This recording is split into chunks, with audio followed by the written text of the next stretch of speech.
Comme toutes ses concurrentes, Mercedes a largement développé ces dernières années sa gamme de SUV. La marque à l'étoile n'en oublie pas pour autant qu'elle a largement construit son succès sur des berlines. Ainsi, en moins d'une année, elle a déjà présenté 4 modèles de ce type. Après la classe Euro stylée, la classe S et le QS, voici aujourd'hui la nouvelle classe C.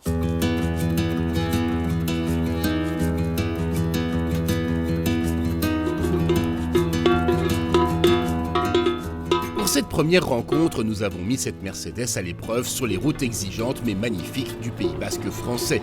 Mais auparavant, faisons un petit détour par les arènes de Dax afin de détailler tranquillement cette nouvelle étoile. Esthétiquement, la nouvelle face avant se veut plus agressive. On retrouve sur cette version AMG Line une nouvelle calandre qui reprend la forme du A comme AMG. On retrouve également les projecteurs assez félins, très effilés, entièrement composés de LED. Et puis un pare-choc avec des pseudo-ouvertures, des pseudo-prises d'air assez imposantes. Et sur le capot, on retrouve un double bosselage sur toute la longueur qui évoque pour sa part la 300 SL de 1954. Les lignes latérales sont aussi très caractéristiques avec un profil particulièrement travaillé puisque la classe C affiche un CX de 0,24 en berline et puis la ligne se termine sur cette partie arrière qui reprend les feux triangulaires qu'on retrouve notamment sur la récente CLA. Si la classe C ressemble beaucoup à la classe S de l'extérieur, c'est encore plus flagrant à l'intérieur où on a l'impression que les deux planches de bord sont copiées-collées. On va retrouver le combiné d'instrumentation qui prend la forme d'une dalle numérique de 12,3 pouces avec son format ultra plat, les 5 bouches d'aération et puis la nouvelle console centrale au dessin très aérien qui arbore également une tablette tactile de grand format, 11,9 pouces dans le cas présent, sur lequel on va retrouver les fonctions multimédia, navigation, Bluetooth, etc. etc. L'écran tactile est donc désormais implanté sur la console centrale. Il ne se trouve plus au sommet de la planche de bord comme c'était le cas sur la précédente classe C. C'est plutôt ergonomique. La seule chose, c'est que certaines informations, notamment la navigation par réalité augmentée, ne se trouvent plus directement dans le champ de vision du conducteur, ce qui est un petit peu moins pratique en conduite. Heureusement, les données de navigation sont également intégrées à l'affichage tête haute à condition d'avoir coché cette option à 1 200 €.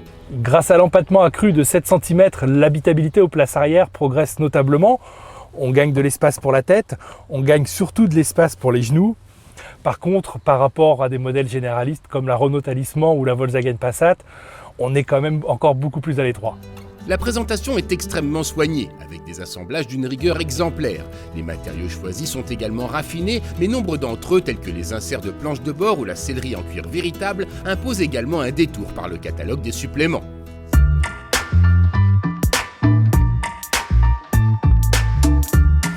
Unique motorisation essence disponible en attendant les AMG prévus pour le début 2022, la 200 associe à 1,5 litre turbo de 204 chevaux avec un dispositif de micro-hybridation qui ajoute lors des fortes accélérations jusqu'à 20 équidés supplémentaires. Cette mécanique n'est toutefois pas l'argument majeur de cette classe C. Certes, il assure des reprises et accélérations sécurisantes par leur rapidité, mais son agrément est quelconque et, au vu des 300 Nm disponibles en continu entre 1800 et 4000 tours minute, nous nous attendions à ressentir une poussée plus franche. Le nouveau châssis de cette classe C est franchement vif, dynamique, la voiture est très agréable à conduire. Sur nos routes de montagne, on a franchement l'impression d'avoir les 4 roues directrices, ce qui n'est pas le cas.